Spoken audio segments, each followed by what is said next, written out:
ನಮ್ಮಲ್ಲಿರುವ ಅಜ್ಞಾನಕ್ಕೊಂದು ಹೊಸ ಜ್ಞಾನೋದಯ ತಂದ ವಿದ್ಯಾಲಯ.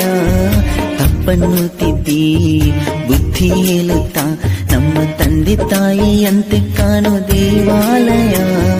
ಬಾಳಿಗೂ ಒಂದು ಅರ್ಥ ನೀಡುತ್ತಾ ದಾರಿ ದೀಪಾನ ಬೆಳಗೋ ಈ ವಿದ್ಯಾಲಯ. ಜೀವಕ್ಕೆ ಜೀವ ನೀಡೋ ಬಂಧುತ್ವ, ಇಲ್ಲಿ ಸ್ನೇಹಕ್ಕೆ ಸೈ ಅನ್ನೋ ಸ್ನೇಹಾಲಯ. ನನ್ನಾನೆಯ ಜ್ಞಾಪಕ ಎಂದೆಂದು ಮರೆಯಾಗದು, ನನ್ನಿಂದ ದೂರಾಗದು.